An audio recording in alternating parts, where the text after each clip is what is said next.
Demon Emperor Chapter 574 hanggang 575. Nagpapatuloy.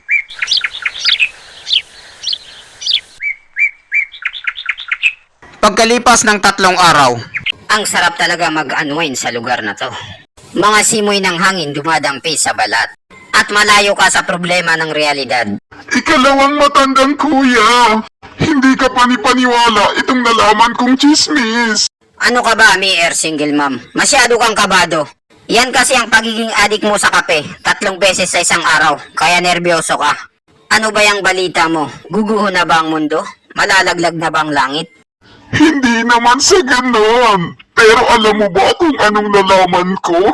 Mas malala pa doon. Ano namang klaseng balita yan na hindi ka mapakali? Para kang kiti-kiti.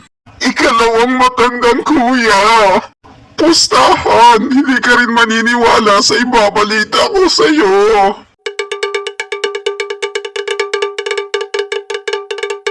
Yung mga batang ogag na yun, gumaling na sila kagad na parang walang nangyari.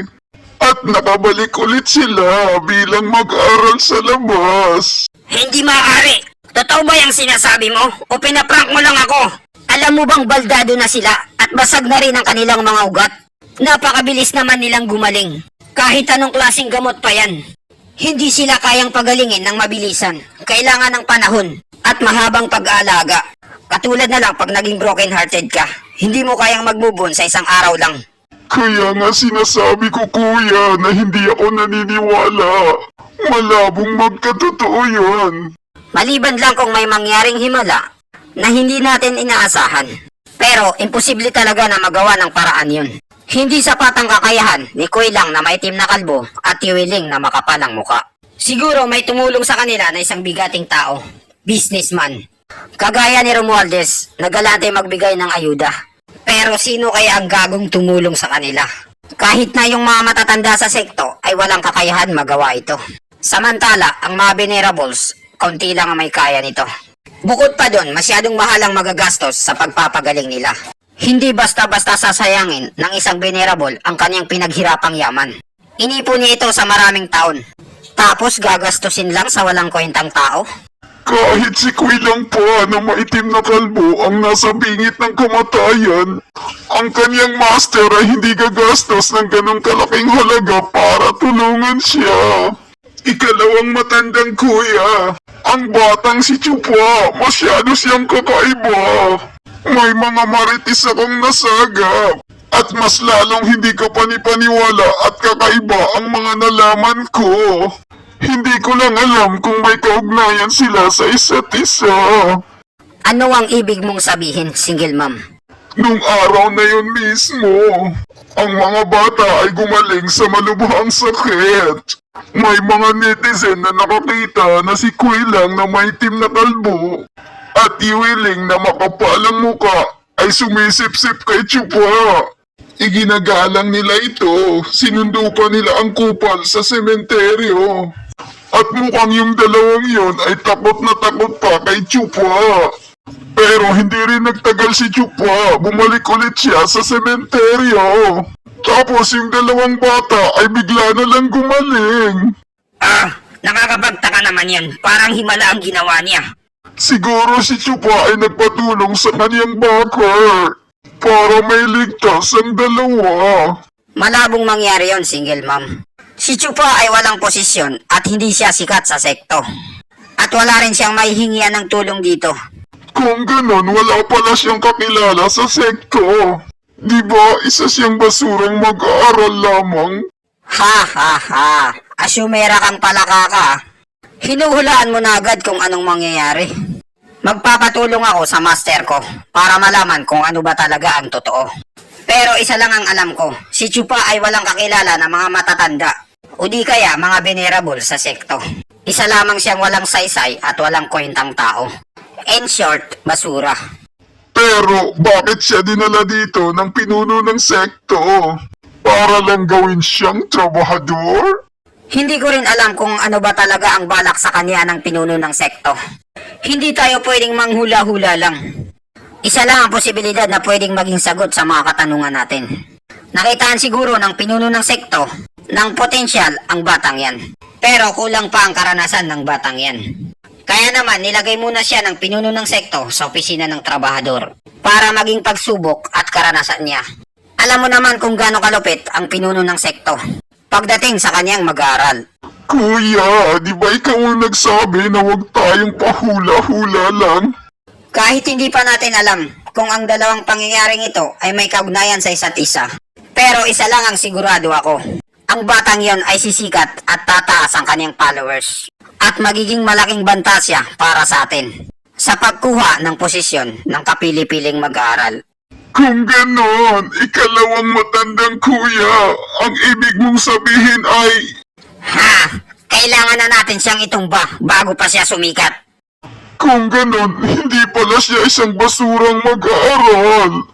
Dinala siya rito ng pinuno ng sekto dahil may balak siya. At balang araw pwede siyang maging personal na mag-aaral niya. Isa lang ang ibig sabihin nito, ang pinuno ng sekto ay malalaman niya kung anong ginagawa natin, nakabaluslugan. Huwag kang mag-alala, single mom. Ang pinuno ng sekto ay matigas ang ulo. Kahit sabihin pa natin na nakita niya ng talento ang batang yon, pinapakita niya lang na masyado siyang malupit sa bata. Dahil itinapon niya ito sa opisina ng trabahador. Na alam naman natin na masyadong delikado sa lugar na yon. Kunting pagkakamali mo lang, tigok ka na. Walang kinukuha ang pinuno ng sekto na mahinang mag-aaral. Kung ganon, ipaubaya mo na siya sa akin. Ako nang bahalang tumapos sa kanya. Isa lamang siyang 7 gradong propound stage. Mahinang nilalang. Kaya di ko siya ginalaw nung una kasi natatakot ako. Kung anong posisyon niya sa sekto at gaano kalakas ang backer niya. Batang sister, single mom, libreng mangarap. Pero wag kang masyadong matakaw. Hindi maganda sa katawan mo yan. Ikalawang matandang kuya, alam ko kung anong ginagawa ko. At hindi ko hahayaan na lamunin ako ng katakawan. Hehehehe. Napakasarap talaga dito sa sementeryo. Ito yung lugar na langit para sa aming mga introvert. Mapipil mo talaga yung peace of mind, walang gumagambala sa'yo. Malapit ko nang marating ang ikawalong antas ng propound stage. Counting kembot na lang.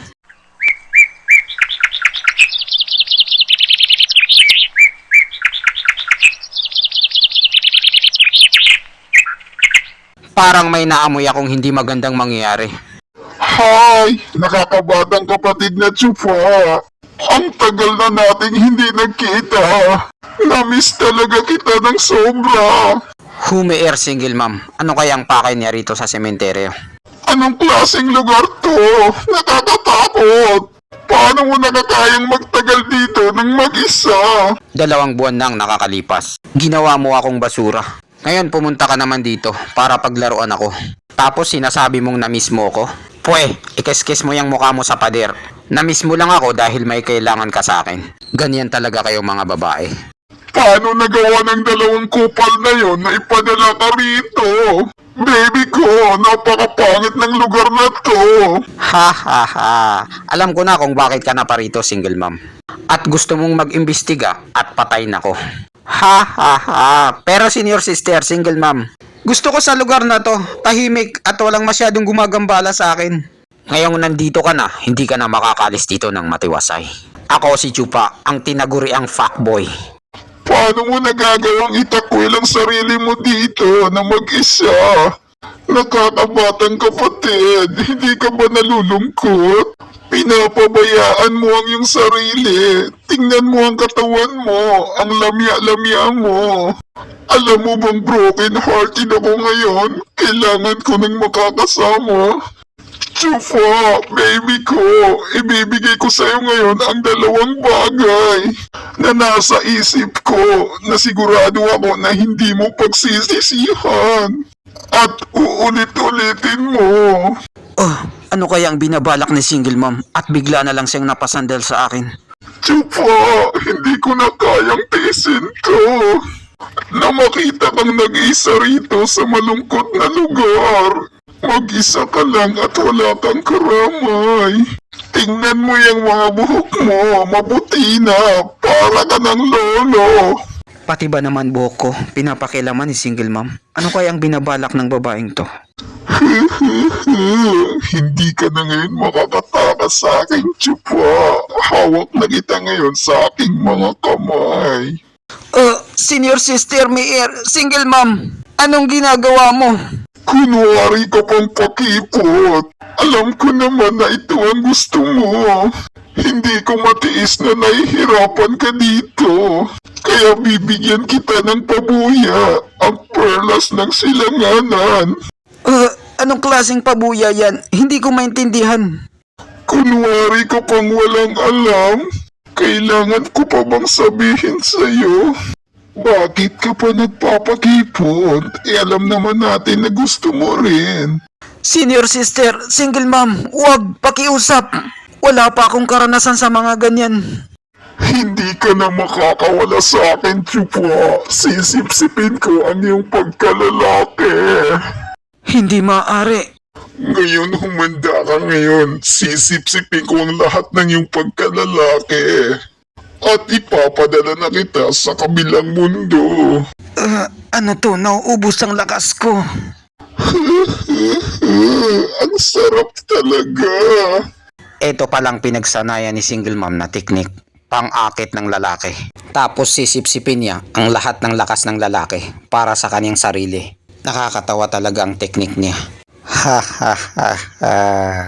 Kung ganon, ito pala ang gusto mong laban. Pagbibigyan kita, ipapakita ko ngayon sa iyo ang performance ko. Tingnan natin kung sinong mas magaling sumipsip sa ating dalawa. Demon Transformation Art. Sipsipan malala. Humanda ka ngayon, single mom. Sisipsipin ko ang lahat ng pagkababae mo. Uubusin ko hanggang sa pinakahuling katas.